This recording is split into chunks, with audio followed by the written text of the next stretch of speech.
Hi నమస్తే. ఈ వారం ఒక చిన్న కొత్త ప్రయత్నం అందామా? లేకపోతే ఒక మంచి ప్రయత్నం అందామా? అలాంటి సినిమా ఒకటొచ్చింది. 'బ్రహ్మ ఆనందం'. So, title Brahmanandam. సినిమాల్లో కీలక పాత్ర బ్రహ్మానందం గారు, సీనియర్ లెజెండరీ కమెడియన్. వాళ్ళ అబ్బాయి ఆయన మనవడి క్యారెక్టర్ వెన్నెల కిషోర్, తనికెళ్ళ భరణి, ఇలాంటి మంచి స్టార్ కాస్ట్. అన్నిటికి మించి కాస్త టేస్ట్ ఉన్న ప్రొడ్యూసర్ అనిపించుకున్న నిర్మాత. గతంలో మళ్ళీ రావా, మసూదా, శ్రీనివాస్ ఆత్రేయ ఇలాంటి సినిమాలు తీసిన ప్రొడ్యూసర్. సో ఖచ్చితంగా కొంచెం ఆసక్తి ఉంది. సో ఈ సినిమా ఎలా ఉందో చూద్దాం. సినిమా నాకు సరే, సినిమా ఎలా ఉంది, ఆడుందా ఆడదా అవన్నీ పక్కన పెడితే, ఇంతో అంత ప్రయత్నం చేసిన వాళ్ళు మనం మెచ్చుకోవాలి. సరే, ఆ ప్రయత్నంలో విఫలమైతే అవ్వచ్చు. ఒక కొత్తగా తీద్దాం మనం సినిమాని, ఒక కొత్తగా ప్రజెంట్ చేద్దాం, మంచి చిన్న సినిమా మంచి సినిమా తీసాడరా, లేకపోతే మంచి సినిమా కుర్రాడు బాగానే చేశాడరా, కుర్రాడికి విషయం ఉందిరా అనిపించుకునేలా చేద్దాం అనే ప్రయత్నం ఎవరైతే చేస్తారో వాళ్ళు ఖచ్చితంగా మనం అభినందించాలి. సో ఈ సినిమా దర్శకుడు ఆ ప్రయత్నం చేశాడు. ఫస్ట్ సినిమా నిఖిల్ అనే దర్శకుడిది. పెద్ద పెద్ద పాయింట్ ఏం లేదు, పెద్ద కొత్త పాయింట్ ఏం లేదు. అనాథాశ్రమంలో ఉండే తాత, ఆ తాత అసలు బతికున్నాడో లేదో గుర్తుండని మనవడు, డబ్బులున్న కొడుకున్నా కూడా కూతుర్ని సైతం తాతను కలవద్దని చెప్పే తండ్రి. ఈ క్యారెక్టర్లన్నీ కలిపి కొన్ని కారణాల్లో ఒక విలేజ్కి షిఫ్ట్ అయితే, ఆ విలేజ్లో మరికొన్ని పాత్రలు యాడ్ అయితే, ఆ విలేజ్లో కూడా ఇలాగే ఇంట్లో వాళ్ళ పట్టించుకోని తనానికి లేదా నిర్లక్ష్యానికి గురైన మరో క్యారెక్టర్. ఈ రెండు పాత్రలు ఒకదానికొకటి ఇష్టపడ్డాం. ఒక చిన్న వైవిధ్యమైన ప్లాట్. బట్ సినిమా ఎలా ఉందో చెప్పే ముందు, ఎక్కడ ఫెయిల్ అయ్యాడో ముందు చెప్పేద్దాం. దర్శకుడు ఎక్కడ ఫెయిల్ అయ్యాడంటే, సినిమాని మరింత క్లారిటీగా చెప్పడంలో ఫెయిల్ అయ్యాడు, మరింత బ్రివిటీగా చెప్పడంలో ఫెయిల్ అయ్యాడు. సో న్యూ వేవ్ టేకింగ్ అనుకున్నట్టుగా సినిమా స్టార్ట్ చేసిన దగ్గర నుంచి చాలా జాగ్రత్తగా, చాలా అంటే మన కళ్ళ ముందు ఒక ప్లే జరుగుతుంటే ఎలా ఉంటుంది, మన కళ్ళ ముందు జస్ట్ మనుషులంతా తిరుగుతుంటే ఒక కెమెరా ఆన్ చేసి వదిలేస్తే ఎంత న్యాచురల్గా ఉంటుంది, అలాగ ఒక ప్రజెంటేషన్ చేద్దాం అనుకున్నాడు. చాలా బాగా చేశారు. కానీ అది స్క్రీన్ మీద కొంచెం లెంగ్దీ అనిపిస్తుంది. స్క్రీన్ మీద ఎంత మేరకు కావాలో అంత మేరకే చెప్పాలి. ఎందుకంటే ఇది అవార్డు సినిమా కాదు, డాక్యుమెంటరీ కాదు. సినిమా స్టార్టింగ్ హీరోని ఇంట్రడ్యూస్ చేసి హీరో తాలూకు అవసరాన్ని, హీరో తాలూకు పరిస్థితిని, హీరో క్యారెక్టర్ని ఎస్టాబ్లిష్ చేయడానికి చాలా టైం తీసేసుకున్నాడు.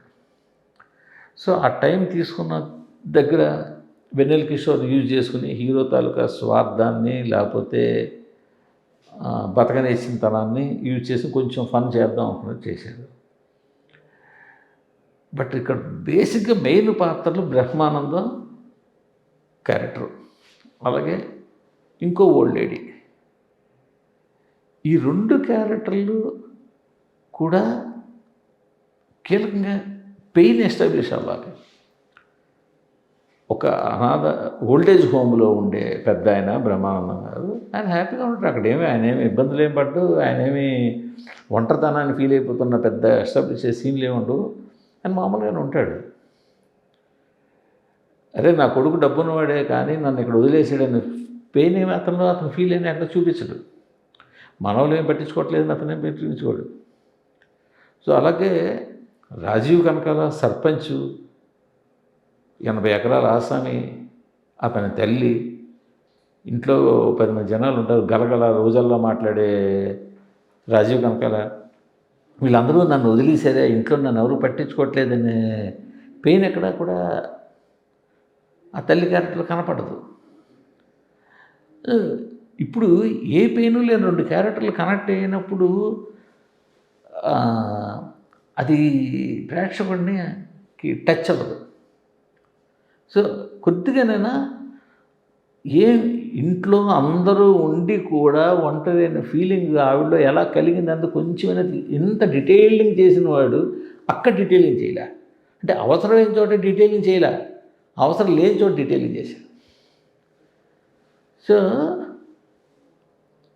ఒంటరిగా హాస్టల్లో ఒంటరిగా ఓల్డ్ ఏజ్ హోమ్లో ఉంటున్నాడు, వాడు ఎలా ఫీల్ అవుతున్నాడు అన్నది అక్కడ ఎస్టాబ్లిష్ చేయలేదు. అవసరమైన ఈ 2 పాయింట్ ఎస్టాబ్లిష్ చేయకుండా మిగతా సినిమా అంతా డీటెయిల్గా ఎస్టాబ్లిష్ చేసినందువల్ల ఫలితం ఉండదు. సినిమా ఫస్ట్ హాఫ్ స్టార్ట్ ఇందాక నేను చెప్పినట్టే చాలా డీటెయిలింగ్గా చెక్కుకుంటూ ప్లేస్ చూపించుకుంటూ, నాటకాలు చూపించుకుంటూ, వాడి అవసరం చూపించుకుంటూ నడుకుంటూ తీసుకొచ్చి ఆఖరికి చేశాడు. అక్కడ ఎంత లాజిక్ కొంచెం అంటే సినిమాలకు మళ్ళీ వెనక్కి వెళ్తే సినిమాకి లాజిక్ ఏంటంటారు. వాడి తాత ఓల్డ్ ఏజ్ హోమ్లో ఉంటాడు, పిలిచి నాకు ఊళ్ళో 4 ఎకరాలు ఉంది నీకు ఇస్తాను అమ్మేసి అంటే, మనోడే కదా నీకు తెలీదా మీ తాత ఊరేంటో తెలీదా, మీ తాత ఉందో లేదో తెలీదా, అసలు అక్కడ కన్ఫ్యూజన్గా ఉంటుంది. సరే అది పెద్ద విషయం కాదు. సరే వాడిని తీసుకెళ్ళి విలేజ్కి వెళ్ళిన తర్వాత విలేజ్కి వెళ్ళి ల్యాండ్ అంటే మనకు ముందే అర్థమైపోతుంటుంది. వాడు తీసుకెళ్ళాడు, కండిషన్లు పెట్టాడు, వీడికి ఏ ల్యాండ్ ఉందా లేదా అని మనకి కొట్టేస్తూ ఉంటుంది. అక్కడికి వెళ్తే అదే తెలిసింది. సో అక్కడికి వెళ్ళి ఇంటర్వల్ బ్యాంక్ దాకా బాగానే ఏదో తీసుకెళ్ళి ఎస్టాబ్లిష్ చేసింది. ఇంటర్వల్ తర్వాత నుంచి ఇక డైరెక్టర్కి ఆ కథని క్లైమాక్స్ దాకా ఎలా నడపాలన్న దగ్గర బ్లాక్ పడిపోయింది. ఇంకక్కడి నుంచి ముందుకు ఎలా నడపాలి, ప్రీ క్లైమాక్స్ ఉంది రెడీగా, ఇంటర్వల్ బ్యాంక్ అయిపోయింది. ఇంకక్కడి నుంచి ఆ గ్యాప్ని ఎలా ఫిల్ చేయాలి అన్న దగ్గరికి వచ్చేసరికి కథను ఎక్కడెక్కడో తిప్పాడు. దానికోసం సంపదరాజు క్యారెక్టర్, సంపదరాజు చదువు, అక్కడ ఏదో వాడికి ఫన్ పుట్టించడము, అది ఏదో కొంత ఏదో చేయడం. కానీ ఇదంతా కథతో సంబంధం లేని ట్రాక్. అక్కడ కూడా క్లారిటీ మిస్.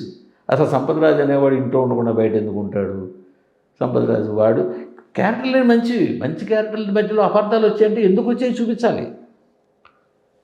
ఇప్పుడు హీరో బాబాయ్ పెదనాన్న ఉంటాడు, ఇప్పుడు మంచివాడే, ఎవరో బిజినెస్ పెట్టుకోరా నీకు డబ్బులు ఇస్తానంటాడు, నీకు 6 లక్షలు అడిగితే ఇవ్వను కానీ బిజినెస్ పెట్టుకో డబ్బులు ఇస్తానంటాడు. ఇప్పుడు మంచి క్యారెక్టరే. బట్ ఆ బాబాయ్కి వాడికి ఐడియాలజీ కాన్ఫ్లిక్ట్ ఎక్కడుందో ఆ కాన్ఫ్లిక్ట్ చెప్పాలి. సో ఎక్కడెక్కడైతే కీలకమైన కాన్ఫ్లిక్ట్ కావాలో అవేవి చెప్పకుండా అనవసరమైన చోట డీటెయిలింగ్ ఇచ్చుకుని అవసరమైన చోట వదిలేసుకోవడం వల్ల సినిమా ల్యాగ్ అనిపించేస్తుంది, డ్రాగ్ అనిపించేస్తుంది, లెంగ్దీ అనిపించేసింది. బట్ ఈ మైనస్ పాయింట్ పక్కన పెడితే ఖచ్చితంగా చెప్తున్నాను, ఆ దర్శకుడు మంచి ప్రయత్నం చేశాడు. దర్శకుడు గారి విషయం ఉంది, ఎందుకంటే కొత్తగా ప్రజెంట్ చేయాలని ఒక ఆసక్తి ఉంది. అదేవిధంగా నేను నోట్ చేసుకోలేదు కానీ మంచి మళ్ళీ చూస్తే అబ్బాయి ఈ డైలాగ్ భలే పెట్టాడు కదా, ఇక్కడ కొంచెం ఆలోచింపు చేసే డైలాగ్ ఉంది కదా, ఇక్కడ ఈ డైలాగ్ ఉంది కదా అనే డైలాగులు ఉన్నాయి. బ్యాక్గ్రౌండ్ స్కోర్ మనకి ఇప్పుడు అంతా బ్యాక్గ్రౌండ్ స్కోర్ అంటే ఏంటి, స్పీకర్లు బద్దలైపోవాలి, డామ్ డూమ్ డామ్ అని వాయించాలి. ఈ సినిమాలో బ్యాక్గ్రౌండ్ చాలా స్మూత్గా సున్నితంగా ఉంటుంది. సినిమాలో కొన్ని చోట్ల అసలు బ్యాక్గ్రౌండ్ స్కోరే ఉండదు, అలా ఉండిపోతుందంటే అలాగా. సో ఇలా కొత్తగా డిఫరెంట్గా నచ్చేలాగా ప్రయత్నించాడు. కానీ కీలకమైన పాయింట్ దగ్గర డైరెక్టర్ విఫలం అవడం వల్ల సినిమాకి మైనస్ అయింది.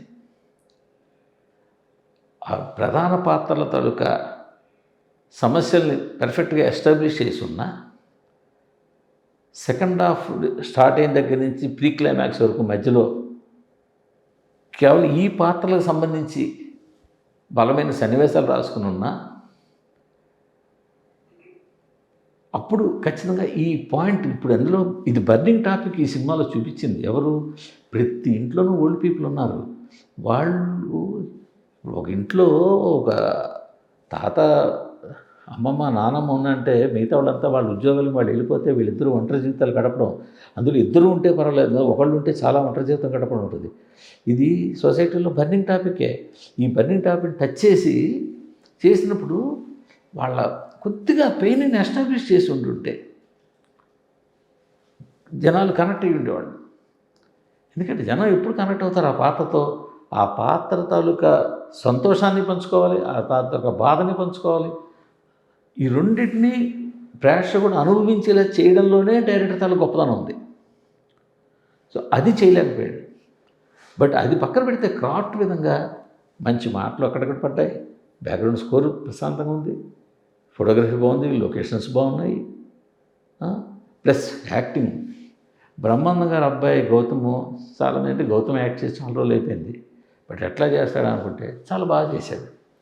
చాలా చోట్ల మనకి అసలు ఆ వాయిస్ వల్ల కావచ్చు, ఆ గెటప్, ఆ మనిషి పొడుగు, ఆ గెడ్డం వల్ల కావచ్చు, సుబ్బరాజు ఎక్కువ గుర్తుకొచ్చాడు. బ్రహ్మానందం గారి గురించి చెప్పాలంటే వెన్నెల కిషోర్ గురించి వాళ్ళకి చెప్పేదంటే వాళ్ళంతా ఎస్టాబ్లిష్ అయిపోయిన వాళ్ళు. బట్ అందరి దగ్గర నుంచి మంచి యాక్టింగ్ రాబట్టుకున్నాడు, అన్నీ బాగున్నాయి. కానీ అంటే మరి ఏం చేస్తాం, స్క్రిప్ట్లో ఎక్కడో అక్కడ అది వాళ్ళు ఏదో నమ్ముతారు, వాళ్ళు నమ్మడంలో ఎక్కడో తేడా జరుగుతుంది.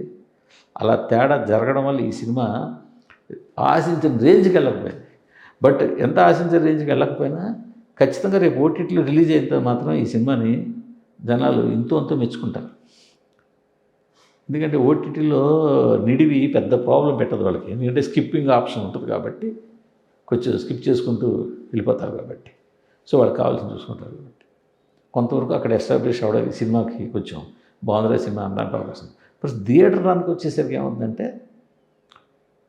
కొంచెం సాగదీసిన అన్నెసరీ సీన్లు ఎస్టాబ్లిష్ చేయడం కానీ, అవసరం డీటెయిలింగ్ మిస్ అవ్వడం కానీ, సెకండ్ హాఫ్లో ఫస్ట్ హాఫ్ ఎక్కడెక్కడో తిరగడం కానీ, కథ కదలకుండా అక్కడే ఉండిపోవడం కానీ, ఇలాంటి మైనస్ వల్ల ఈ సినిమా థియేటర్లో జనాలు కొంచెం ఆకట్టుకోవడం కష్టం.